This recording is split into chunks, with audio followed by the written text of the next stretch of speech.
Coming up on Arirang News. A summit between the leaders of South Korea and the U.S. could take place in the near future. This was discussed on Thursday during a meeting between Seoul's top diplomat Park Jin and Biden's National Security Advisor Jake Sullivan at the White House. South Korea and the U.S. conduct another joint air drill over the Western Sea just 2 days after their first this year. Seoul's Air Force says it shows the combined operations capabilities and America's unwavering security commitment to South Korea. Amid South Korea's snowballing trade deficit, the government plans to support exporters, particularly those in the major manufacturing sectors, by providing record trade financing.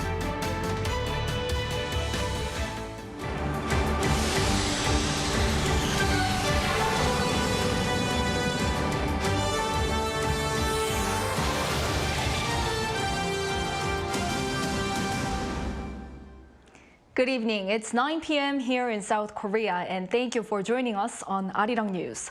We start with a diplomatic meeting at the White House. South Korea's Foreign Minister Park Jin and the U.S. National Security Advisor Jake Sullivan agreed to work together to arrange a summit between their two presidents in Washington in the near future. This as the two countries mark their 70-year-old bilateral ties. Our foreign affairs correspondent Bae Eun-ji starts us off. Foreign Minister Park Jin, who's currently in Washington, met with the U.S. National Security Advisor Jake Sullivan, with whom he agreed to work together to arrange a trip to Washington later this year by President Yoon and to make it a success. In talks at the White House on Thursday local time, Park also said they should create a, quote, alliance for the future, noting that this year marks the 70th anniversary of the two countries' ties. They also agreed that the complete denuclearization of North Korea is a top priority for both countries and vowed to cooperate closely on the matter. The latest talks come as the South Korean government reportedly aims to have President Yoon visit the U.S. sometime in the first half of this year, as early as April, in the form of a state visit. If that happens, it would be the first state visit to the U.S. by a South Korean leader in 12 years. Trips to foreign countries by heads of state can be classified into 4 types: state visits, official visits, working visits, and private visits. The state visit is the highest in terms of its meaning for bilateral relations. It includes an official welcome ceremony, a 21-gun salute, a state dinner, and an address to Congress. According to sources, the two sides are reportedly holding such discussions, while also leaving open the possibility of making the trip an official or working visit. U.S. President Joe Biden's visit to Seoul last May took the form of an official visit. South Korea's foreign ministry refused to comment and said nothing has been decided yet. Foreign Minister Park will likely discuss this issue in talks with his U.S. counterpart, Antony Blinken, in Washington on Friday local time, along with a wide range of other issues, including ways to respond to North Korea's nuclear threats. Bae Eun-ji, Arirang News. In a show of military might and solidarity, South Korea and the United States on Friday continued their joint air drills off the west coast of South Korea. The latest exercise, a follow-up to Wednesday's drill, Friday's involved the South Korean F-35A fighter and the U.S. F-22 and F-35B for a demonstration of the alliance's joint defense capabilities against North Korea's nuclear threat. The South Korean Air Force expressed its unwavering commitment to maintaining a strong defense posture and furthering joint drills. The South Korean government is keeping close tabs on any movement by North Korea amid speculation that the regime will soon hold a large-scale military parade. Seoul's Unification Ministry said Friday that it's monitoring major facilities in North Korea in cooperation with the U.S., and pundits speculate that the regime will likely hold a military parade on Wednesday next week to mark the 75th anniversary of the founding of its armed forces. Using satellite imagery of the Pyongyang Medium Military Training Ground, Seoul's military is reportedly expecting any parade to take place late at night. Meanwhile, pundits have long claimed that North Korea relies on hacking to fund its missile and nuclear ambitions. A new report appears to support these claims and adds related hackers stole some $1.7 billion from crypto investors last year. Here's our North Korea affairs correspondent, Han Sung-woo. In a report released earlier this week, U.S.-based blockchain analysis firm Chainalysis said that North Korea-backed hackers stole roughly $1.7 billion in cryptocurrency heists last year.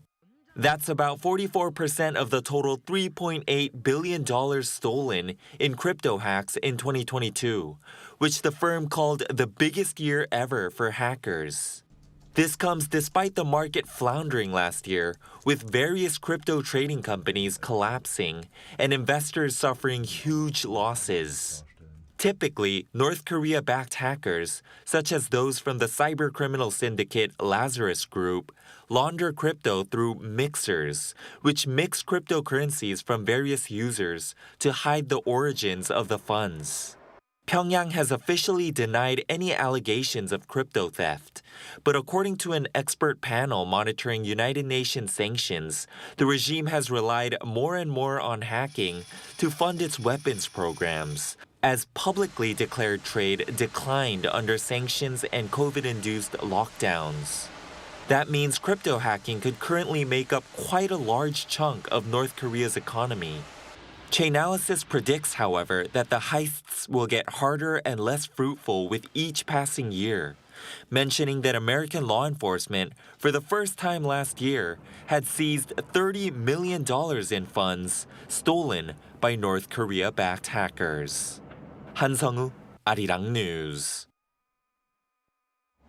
Amid struggling outbound shipments, Seoul's trade minister has pledged to help exporters by providing the largest ever trade financing. And he also vowed to support investment and R&D for major manufacturing sectors. Our trade correspondent, Shin Ha-young with more. South Korea is still struggling with sluggish exports, posting a record high annual trade deficit last year and the highest monthly deficit last month. To address the issue, Finance Minister Chu Kyung-woo on Friday discussed the economy with other senior officials. South Korea's economic conditions, including exports and investment, are expected to be tough at least until the first half of this year. The government will make all-out efforts to support our company's exports and investments to revitalize the economy and bring about a faster economic rebound. Meanwhile, Trade Minister Lee Chang-yang pointed out the struggles that companies are facing under the economic slowdown. When considering the decline in chip demand, which takes up about 20% of the country's total exports, export conditions this year are expected to be tough. The situation for investment in equipment and R&D is similar as well. Firms are hesitant about investing due to failing demand, high interest rates, and high inflation. However, despite the difficulties, firms from 10 major manufacturing sectors like semiconductors, cars, and batteries pledged to make investments this year worth 100 trillion Korean won, or around $82 billion. To help those sectors, Lee said that the government will actively support exporters by providing a record trade financing of 360 trillion won, or around $290 billion. It will also use 2/3 of its annual exports budget in the first half of this year and help domestic firms enter foreign markets. For better investment, it vowed to discover and resolve regulatory issues that hinder corporate investment. It will also provide tax support. He said that during the first half of this year, when economic conditions are expected to be difficult, the government will closely monitor and support exports and corporate investments for a stronger economic recovery in the second half of the year. Shin Ha-young, Arirang News. The European Central Bank has raised interest rates by 0.5 percentage points to fight inflation. This as another hike in store in the coming weeks. Yoon tells us more. On Thursday, the Governing Council of the European Central Bank decided to raise the three key interest rates by another 50 basis points. This brings the interest rate on the main refinancing operations and the interest rates on the marginal lending facility and the deposit facility to 3%, 3.25%, and 2.5%, respectively. Though the Governing Council is making efforts to ensure that inflation returns to its 2% target, the latest announcement comes with grim news, as interest rates are expected to be raised by another 50 basis points at the next monetary policy meeting in March. This follows the U.S. Federal Reserve's decision on Wednesday to raise its benchmark interest rate by 0.25 percentage point.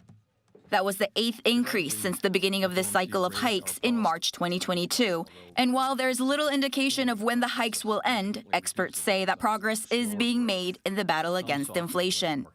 The Bank of England also announced an interest rate hike of 50 basis points, bringing the policy rate to a 14-year high of 4%, which was expected.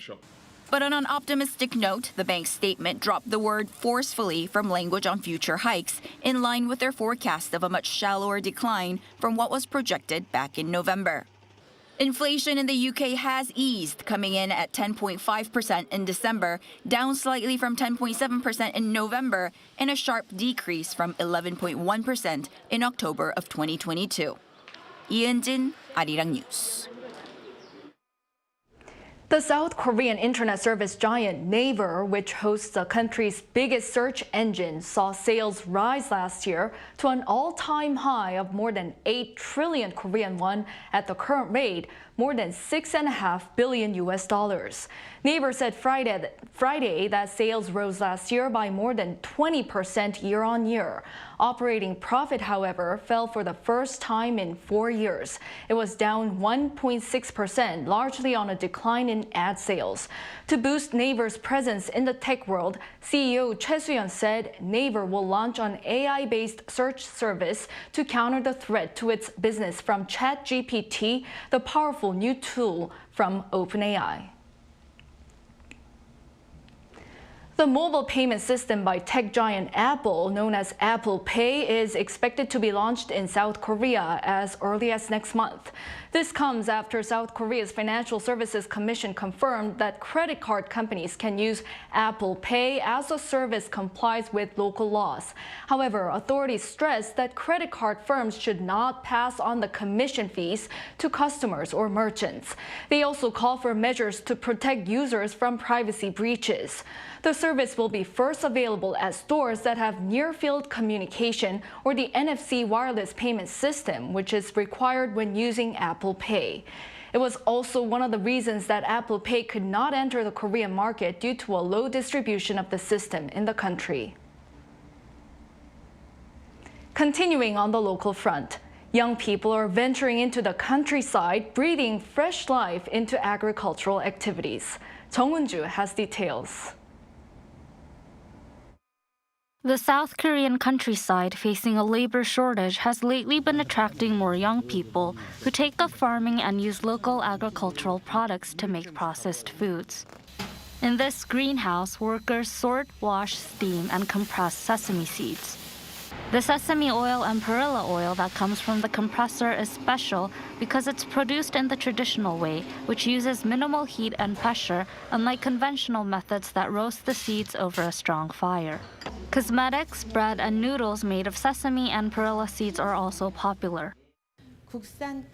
We're developing a variety of products with well-chosen domestic sesame seeds that young people will want to eat too. Another factory uses green rice as its main ingredient for rice porridge. Gangado Island is known for harvesting rice before it's ripe when it's green.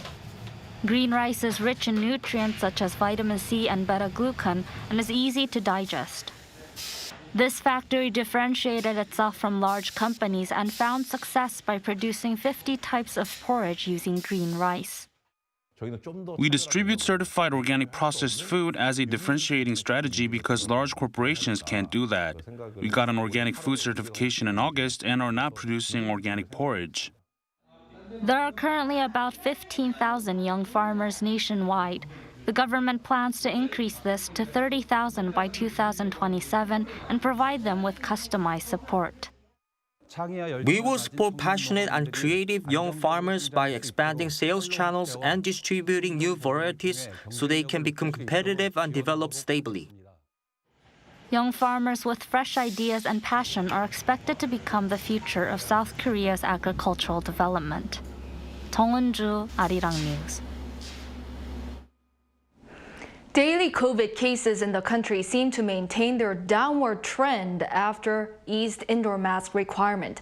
But health authorities are calling on the public to stay vigilant against the virus. Shin Se-byuk tells us why. The number of new COVID-19 cases in South Korea continues to see a downward trend, with the latest figures marking the lowest Friday tally in 31 weeks. Just under 15,000 cases were reported. That's half the number of infections recorded a week earlier. In a disaster management meeting on Friday, South Korea's second Vice Health Minister Park Min-soo assessed the current virus situation as stabilized despite the Seollal holiday late last month and the lifting of the indoor mask mandate for most settings. Starting last Monday, people were no longer required to wear masks indoors except for at medical facilities and on public transportation. The number of critically ill patients has also been on the decline for 3 weeks in a row. As of Friday, some 339 people are reportedly in critical condition. Despite this welcome news, Park emphasized that people should remain vigilant against the virus, citing the WHO's latest decision to maintain its highest alert level for COVID-19. He also asked people to actively practice quarantine measures, such as wearing masks at high-risk facilities, to ensure the downward trend continues. Meanwhile, the Ministry of the Interior and Safety on Friday said it recently advised local government to refrain from sending emergency text messages to residents on new daily infections. This comes amid complaints over warnings that are seen as unnecessary given that infections are dropping and a feeling that repeated alerts would undermine the significance of emergency text.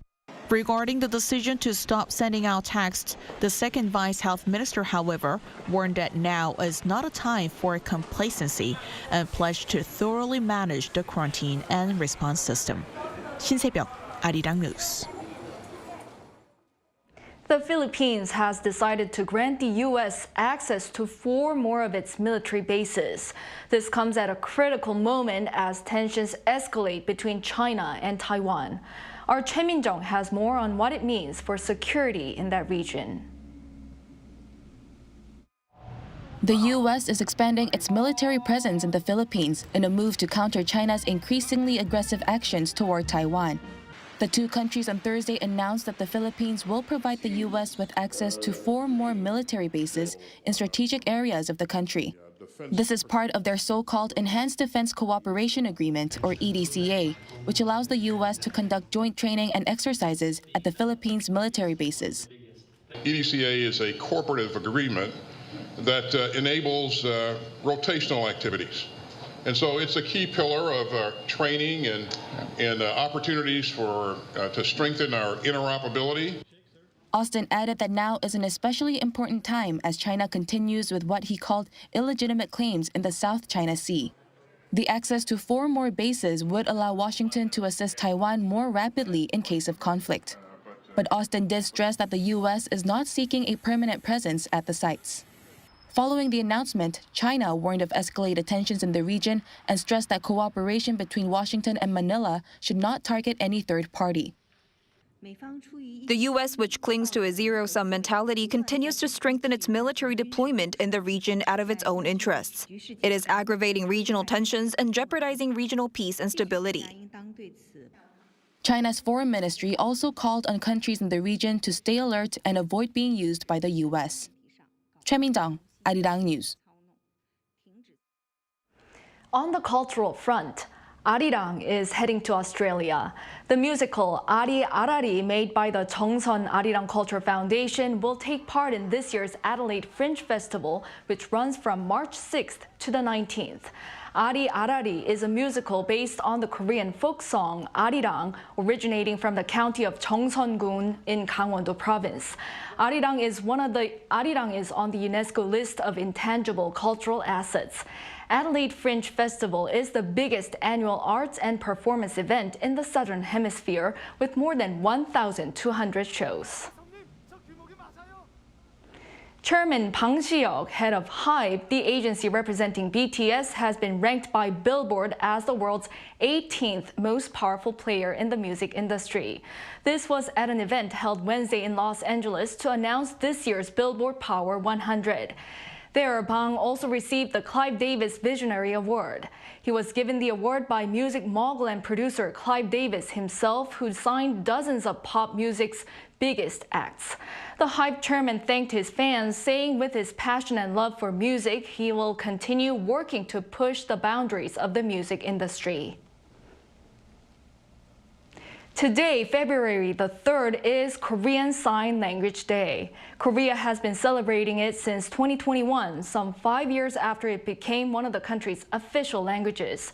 To mark the occasion, our Song Yoo-jin looks at what Korean Sign Language is and whether South Korea is catering to the needs of its more than 400,000 hearing-impaired citizens. Ji Hae-won communicates with the world through her hands. Born with the hearing impairment, her mother tongue is sign language. The first records of the Korean Sign Language date back to the 18th century. But it was only 2016 when the government first recognized it as an official language.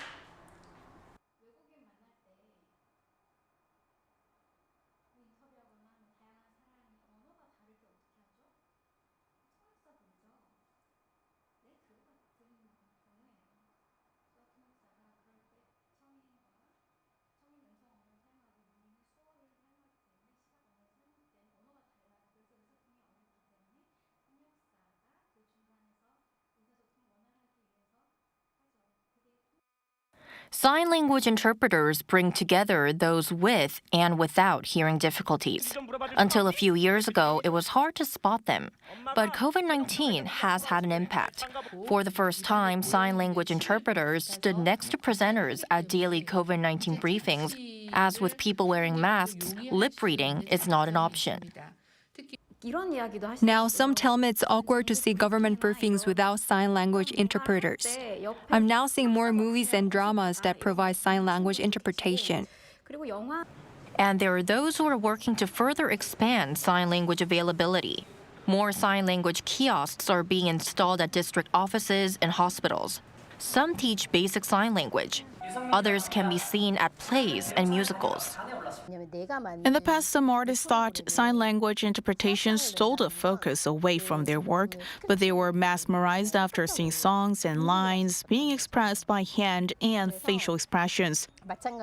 But still, there's a long way to go. Society is still centered around the majority, those who can hear.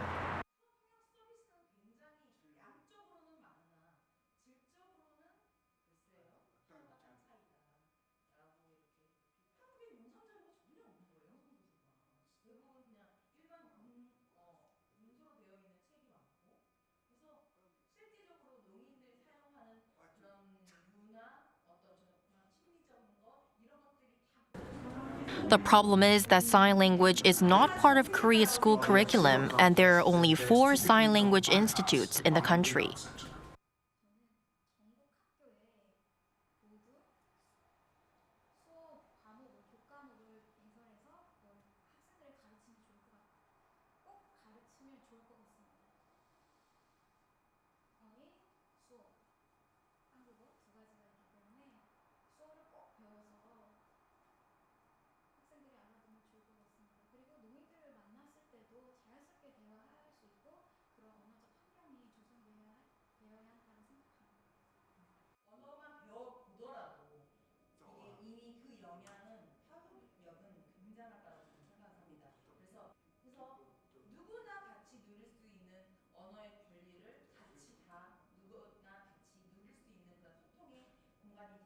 송유진, 아리랑 뉴스.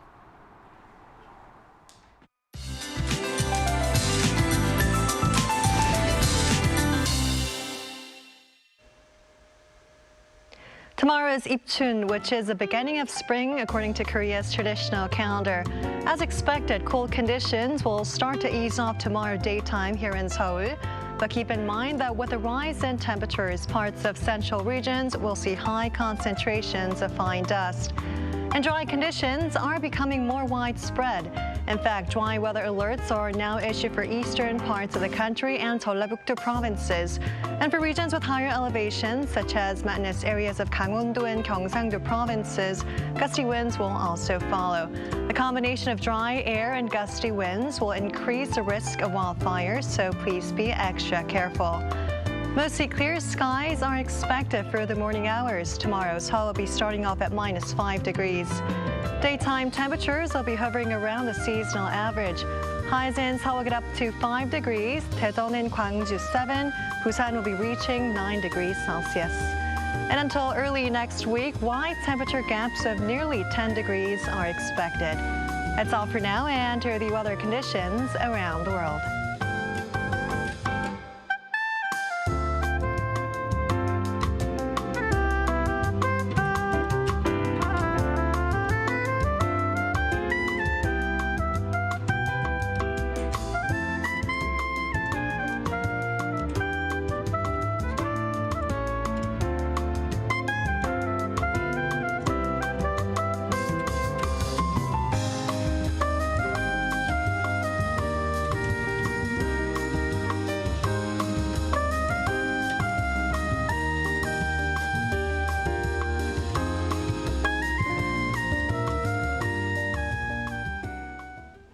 That brings us to the end of this newscast. Thank you for staying with us. Have a great weekend and good night.